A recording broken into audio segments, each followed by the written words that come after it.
Welcome, welcome, welcome.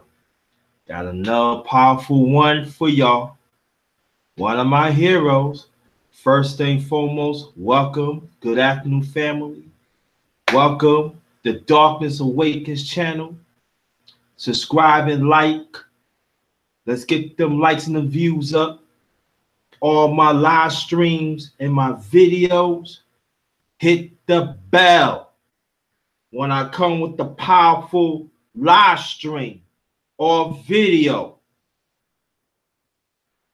So I want you to check out my page, my Facebook page, Jerry Thomas, my Facebook page,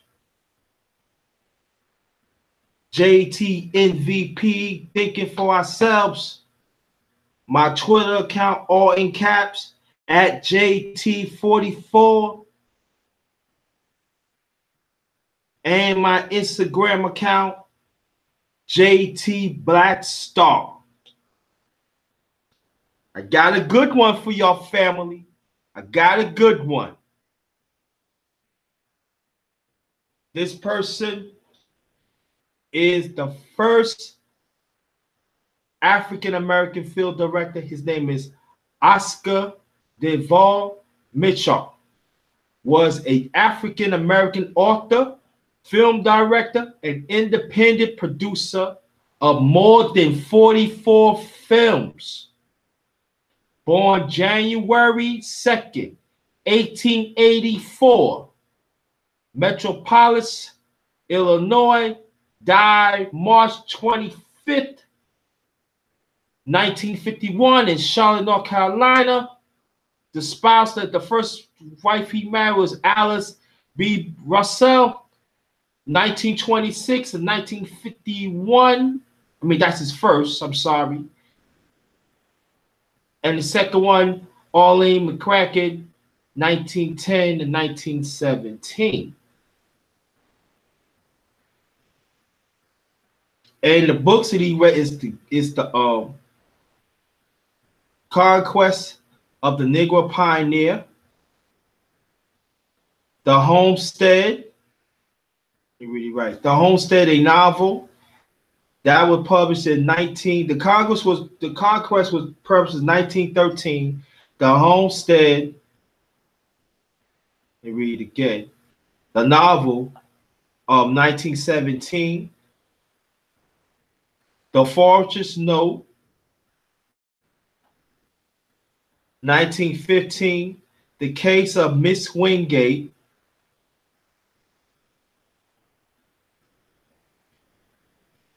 1944, The Story of Dorothy Stanfield,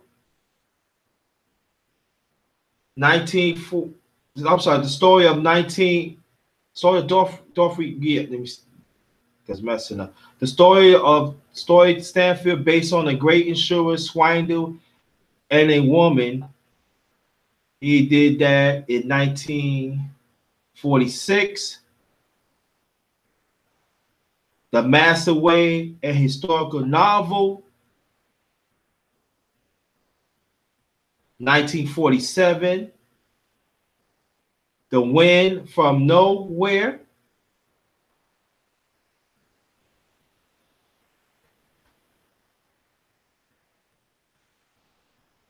1941. Let me see this one.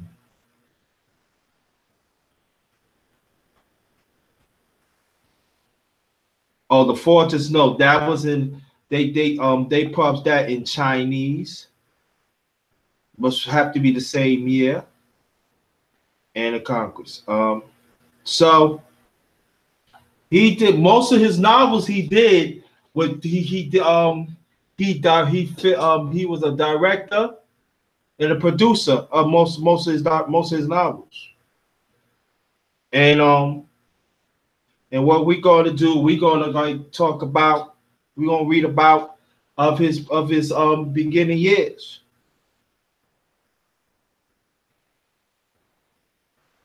He was born January 2nd, 1884, Like I said, he died March 25th, 1951. He was an African American author, film director, and independent producer.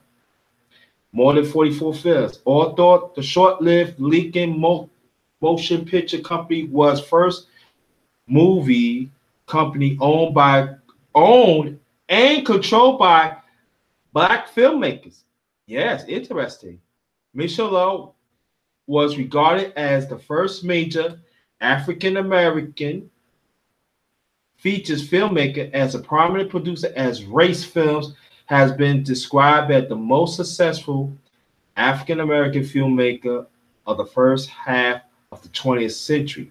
He produced both silent films and sound films when the industrial changed to incorporate speaking actors. So he was one of the few that helped spearhead of silent films and sound films. But he didn't get the credit because, he was black.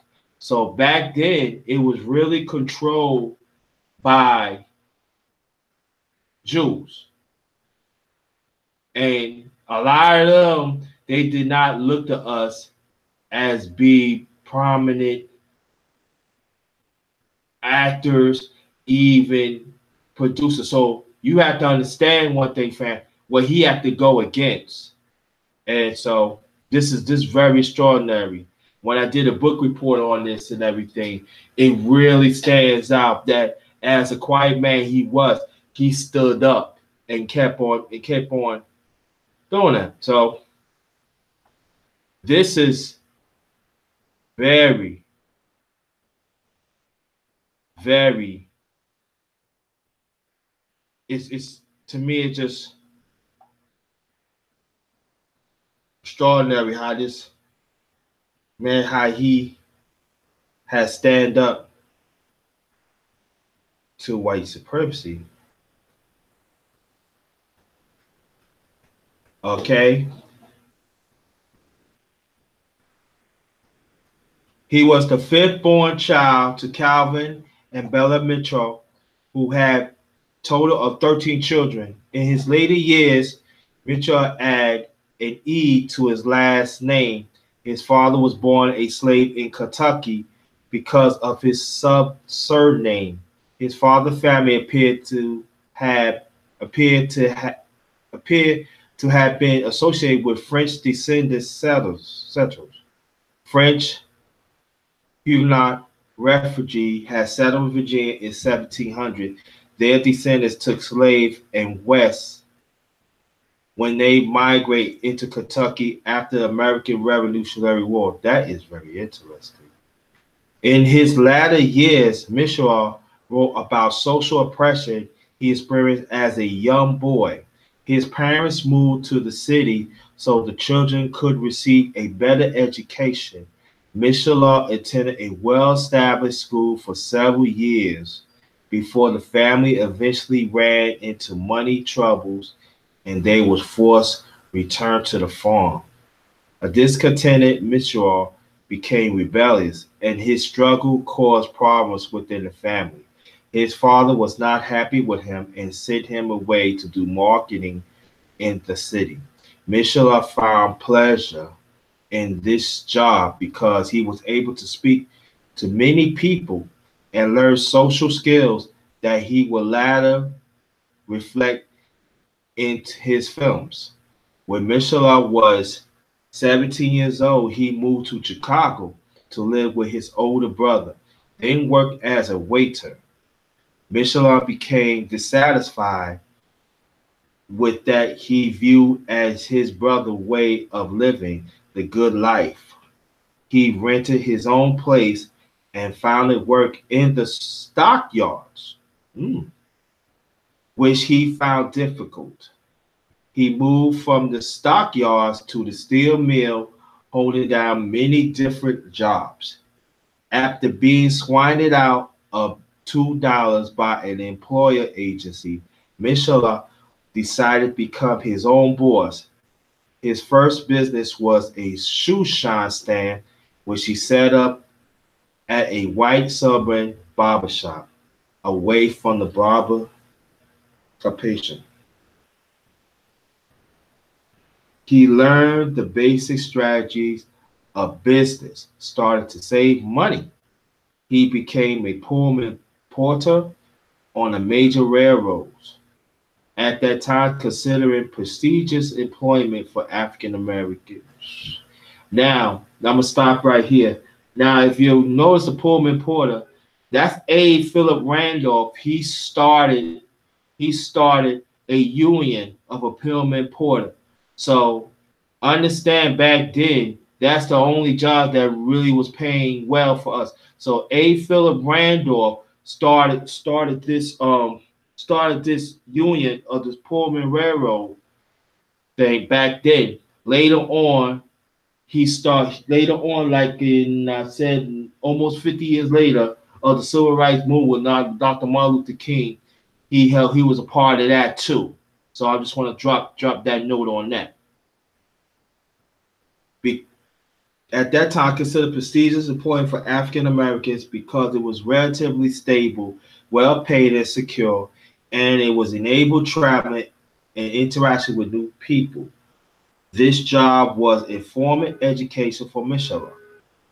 He provided financially, profited financially, also gained contracts and knowledge about the world through traveling as well as a greater understanding for business. He left the position and has seen much of the United States, had a couple of thousands saved in his bank account, and had more and had made a number of connections with wealthy white people who had helped his future endeavors. Wow, that's interesting too. Micheaux moved to Dallas, South Dakota, where he brought and worked as homesteaders.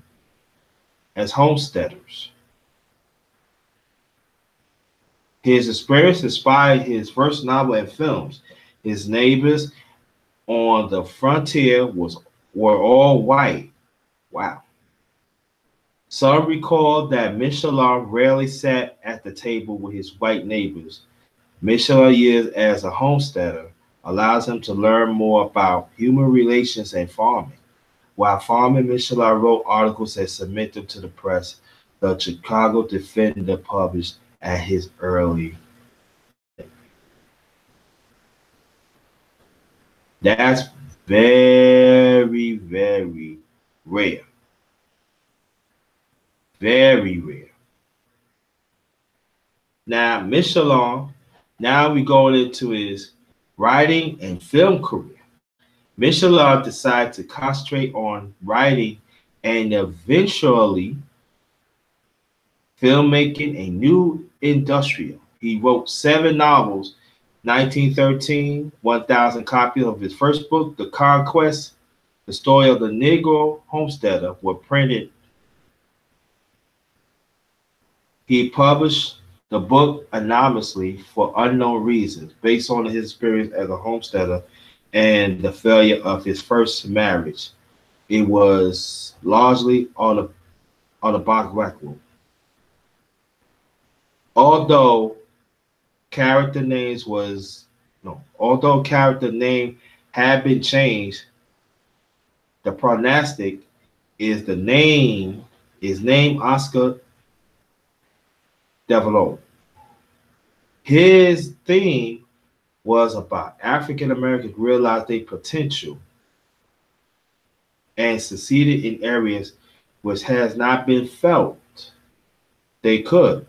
The book outlines the difference between the city lifestyles and Negroes and the life he decided to lead as a lone Negro out on the far west as a pioneer.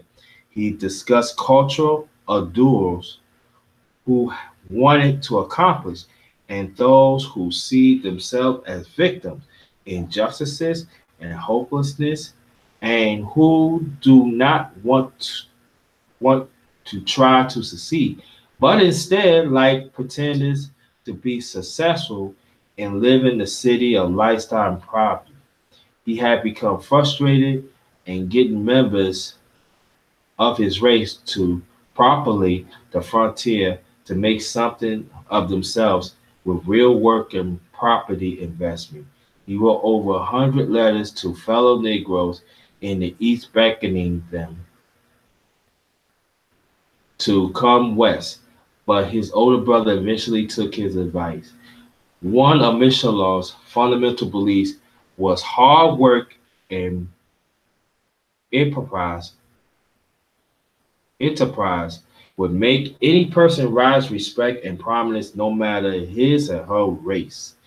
In 1918, his novel The Homesteader, dedicated to Booker T. Washington, attracted the attention of George Johnson, the manager of the Lincoln Motion Picture Company in Los Angeles. After Johnson offered to make The Homesteader into a new feature film, negotiating and paperwork became infamous. Michelot wanted to be directly involved in the adaptation of his book as a movie, but Johnson resisted and never produced the film.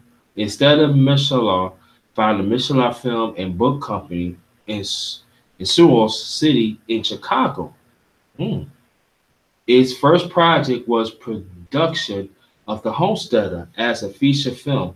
Michelot has a major career as a film producer and director. He produced over 40 films, which drew audience throughout the United States as well internationally.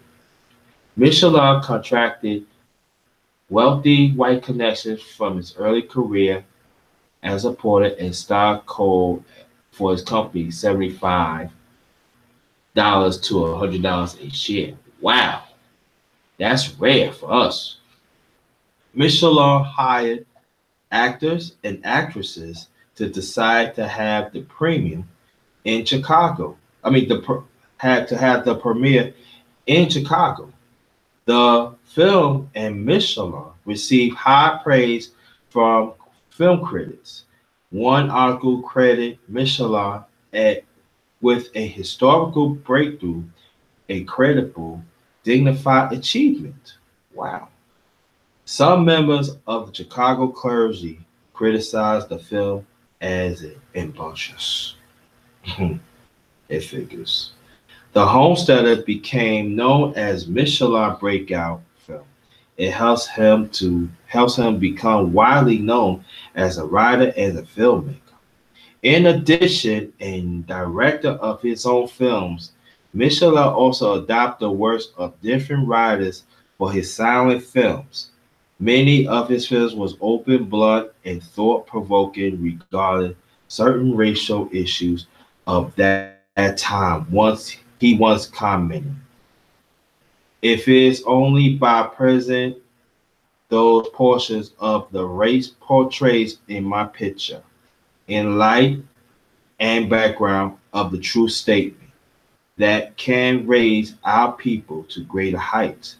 Financial hardships during the Great Depression eventually made it possible for Michelin to keep producing films as he returned to writing.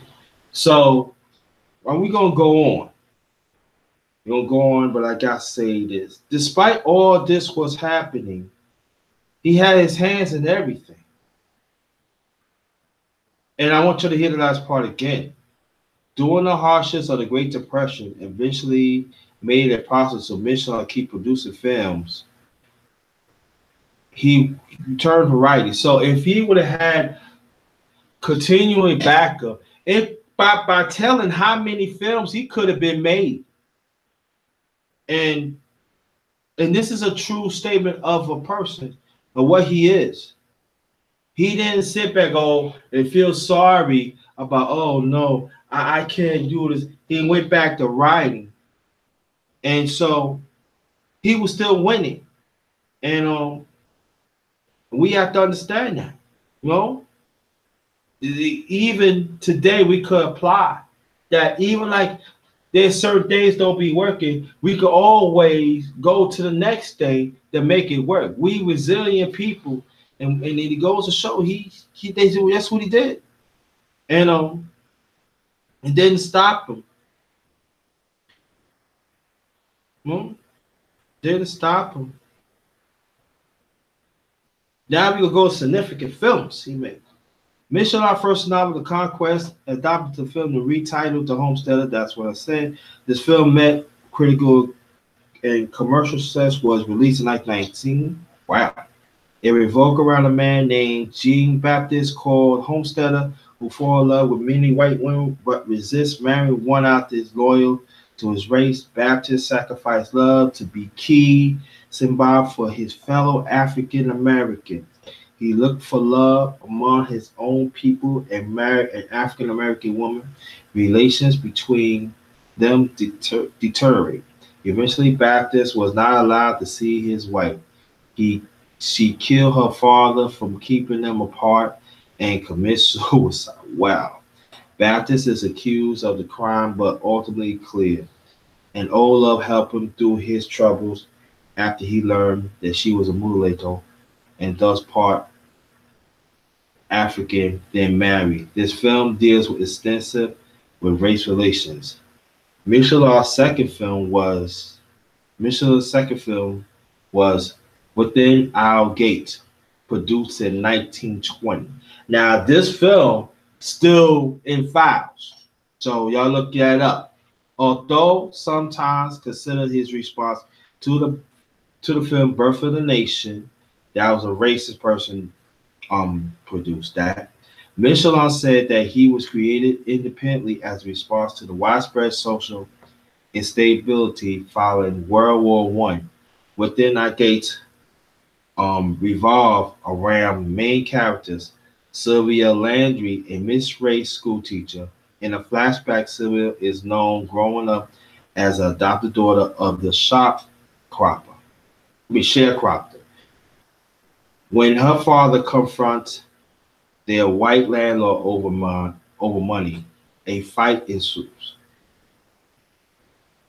The landlord is shot by another white man, but Sylvia's adopted father was accused and lynching with her adopted mother. Sylvia also raped by a landlord brother, but discovered that he and her biological father. Michelin always displayed African American as being serious and reached for higher education. Before the flashback scenes, we see that Sylvia travels to Boston seeking funding for her school with serving black children. They underserved by the segregated society.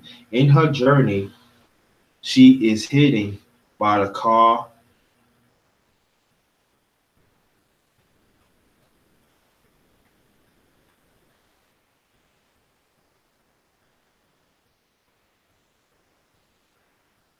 Sorry if I lost what's okay, but fast food.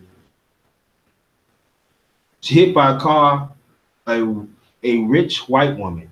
Learning about Landry cause,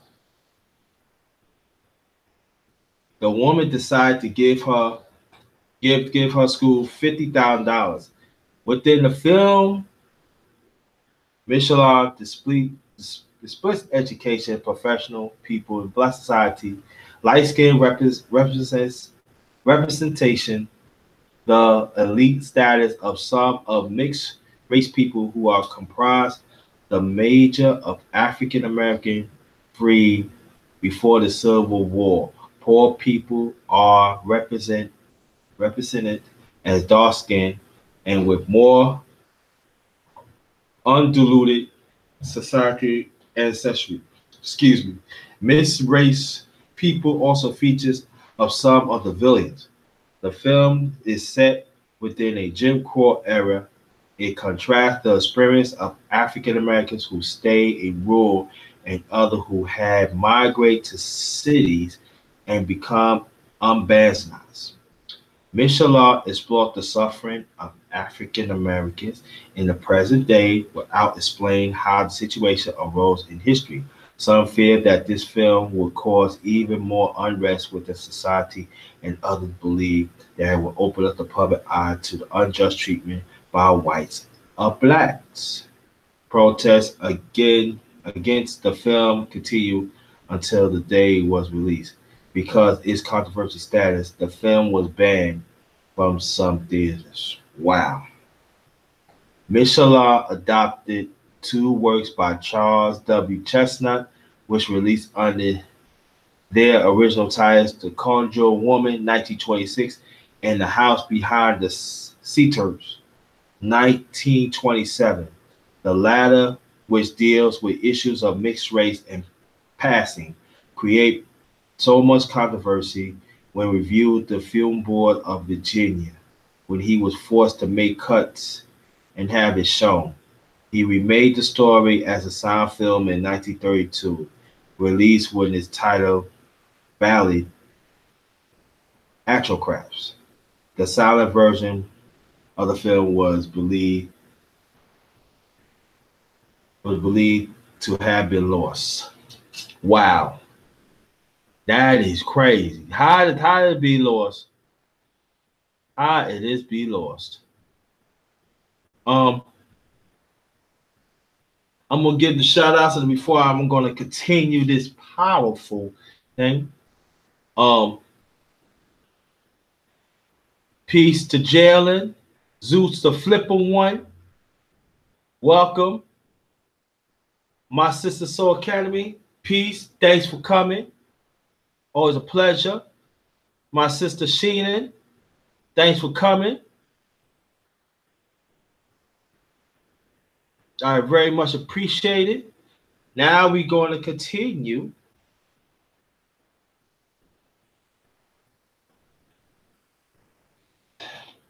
The critics, Lil Peck describes Michelin as pursuit, moderation of his films, and create a middle-class cinema. His work was designed to appeal both middle and lower-class audience. Michelin said, "My result has been narrow at times due perhaps of certain situations, which I had endeavored to portray, but those limited situations, the true predominated characteristics. It is only by present of those portion of the race portraits in my picture, in the light of background of their true state. We can raise our people to greater heights. I am embushed by the spirit of Booker T. Washington that engrafted force virtues upon ourselves to make ourselves that which we are not."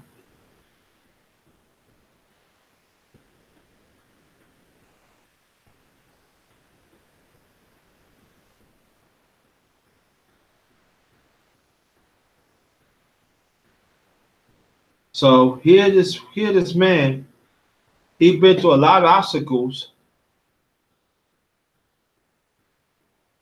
for us to tell the truth. And he started Black Hollywood too. Yes. What's good? What's good? What's good, Craig J? Welcome, welcome, welcome. The Oscar Michelin Award for Excellence was established. The Oscar Michelin Society at Duke University continues to honor his work, educate about his legacy. In 1987, Michelin was recognized with a star of the Hollywood Hall of Fame. But this is the same Hall of Fame that make him stop produce pictures throughout the Great Depression that he had to write, that I said before. Director of Gods of America honors Michelin a Golden Jubilee Special Award. The producer God of America created an annual award in his name. In 1989,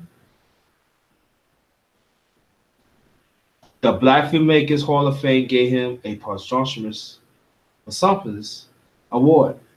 Gregory Santacola holds an annual Oscar Michelin Award, Michelin Film Festival. In 2001, Oscar Michelin Golden Anniversary Festivals, that's back in March 24th through 25th, Great Bend, Kansas. Wow. In 2002, scholar Michael Ket Asante includes Oscar Michelin on his list of 100 greatest African Americans. Wow. In 2011, the Taub Taubman Museum of Art in Roanoke, Virginia, create a category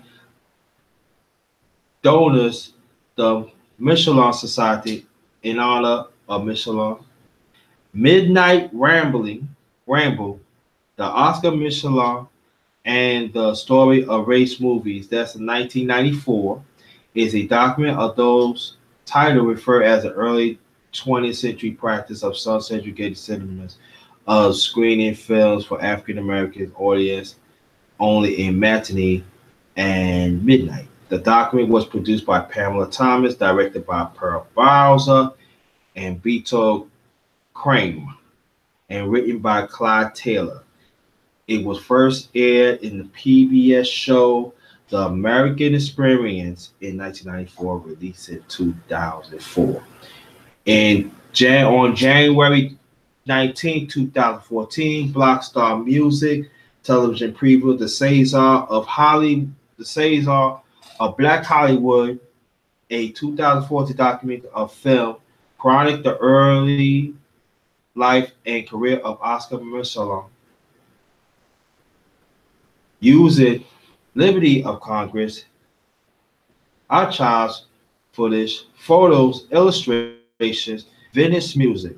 On February 13th, the Cesar of Black Hollywood was announced American radio, hosted by Tom Joyner and his nationally syndicated program, The Tom Joyner Show, which part of the little-known history fact of Michelin. On an interview with the Washington Times, filmmaker Bales Elmack said he read the 2007 biography of Marshall Michelin, The Great and Only by Patrick McGilling, was inspired to produce the Cesar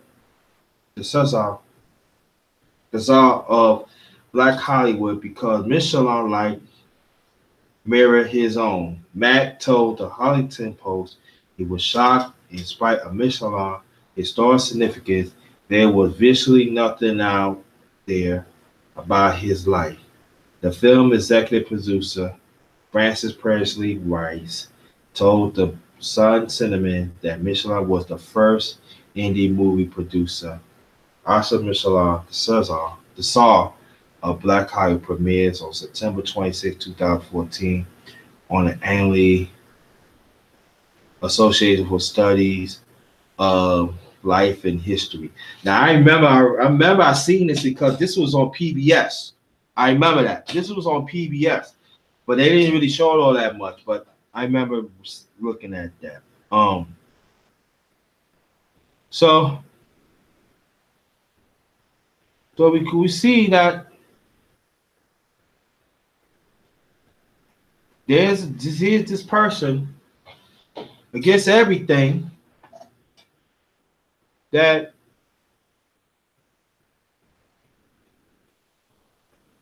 everything we've been through,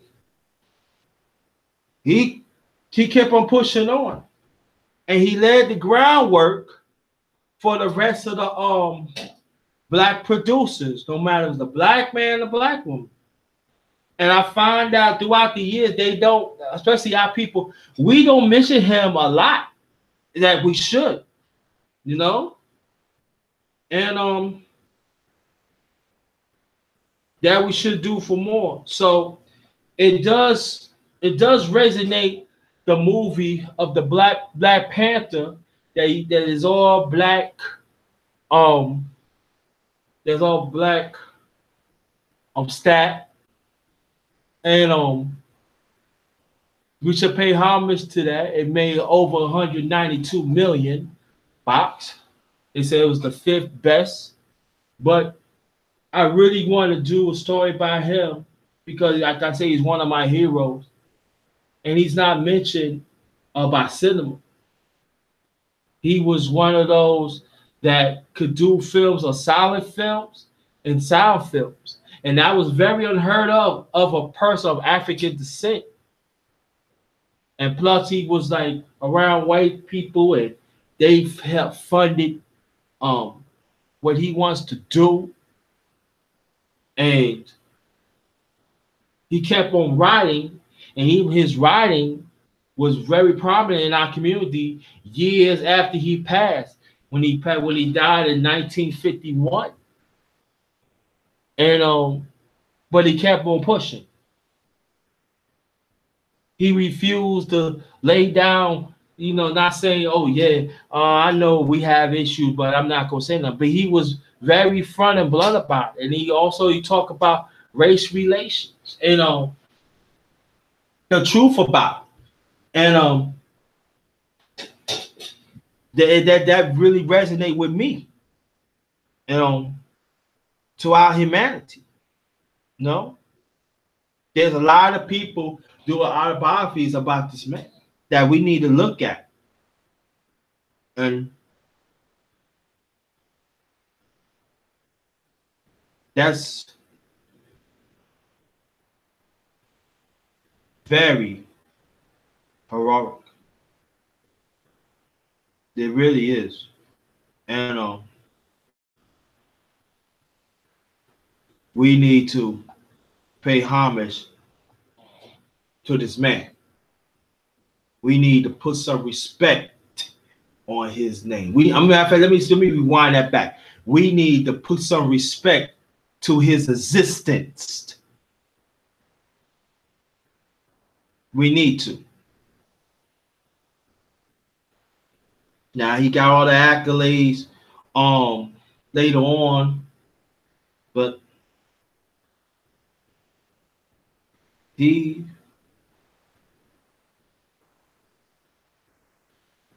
done a lot of the times that he was around.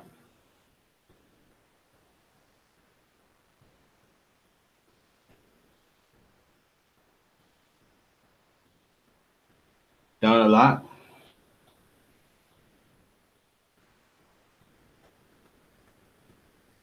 Really appreciate it. Really, really do. And we could learn. We could actually learn. Now I know this is a little way back. He was born in 1884, and it's not all recent, but he paved the way of actors and actresses, and also producers and directors. He did it all. It's proven. He did it all. And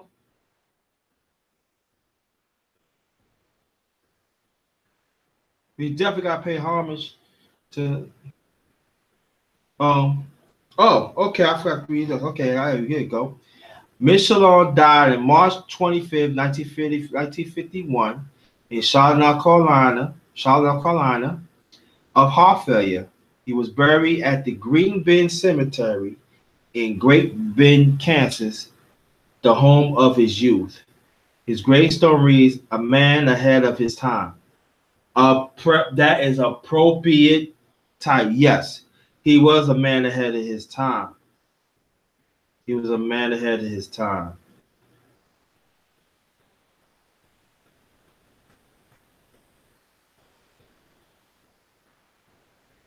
Ahead of his time.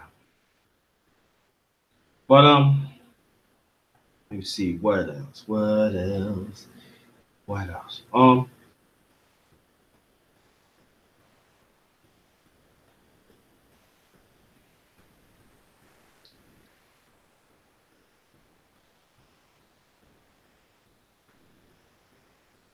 And plus, like I said, the books that I read the beginning of this hangout, I want y'all to check those out too.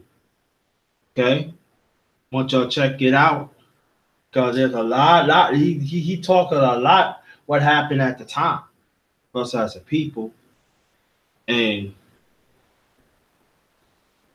but get back. Well, I know there's a lot of people had told me about the picture of the Black Panther. I will see it in a few days. I heard it. I see some previews on the TV when I was watching it, and it looked very fun. It looked good, and but we shouldn't say, okay, we got this picture, but we got to keep on pushing more films, have more superheroes and more prominent stories in our community. It's very important to keep on pushing that. And we got to be very, very organized to push it. Organized and had that activist and to advocate to more films like that. Because it goes to show wherever we put our minds to do it, we could do it better. We excel better. We have proven time after time after time again that we could excel, no matter what level it is, no matter what it is. So what we have to do, we got to keep on pushing. We got to keep on pushing, family. We have to keep on. So that's a great man right there. Great man that we could. Well, I'm gonna do my shout outs again. Jalen, welcome. Zeus the Flipper One, thanks for coming. Sheenan, thanks for coming. My sister Soul Academy, thanks for coming.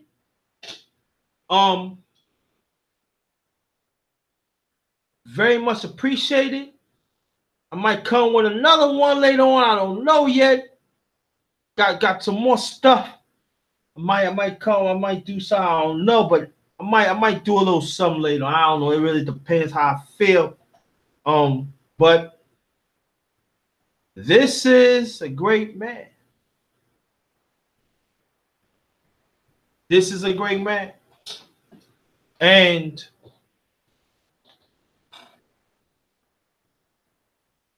let's put some respect on his existence. That he paved the way.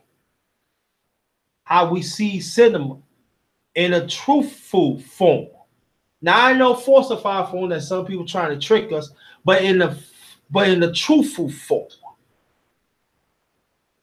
He was ahead of his time. Director and produced silent films and sound films that have the message for our community globally. He was not afraid to tell the truth. He was not afraid to tell the truth. So let's play homage to his existence. Let's pay homage to his existence. Oscar Devereaux, Micheaux, the first African-American film director, and producer of silent films and sound films. I would say he's the father of Black Hollywood. So on this note, I'm going to end this powerful. Thank you so much for joining me of this powerful, one of my heroes. And I might come with another powerful one. Have a good day, family. Wherever you do, be safe. Let's learn to advocate for ourselves and the ones in the chat. Let's subscribe and like to the channels. Let's participate each other. And let's mobilize and let's move on. Let's move on. And the haters, leave them behind. Like I said, let's mobilize that the ones who want to. And the haters, let them go. They ain't had no parts with this. I love you, family, but be safe out there. All right? And I'm Ghost.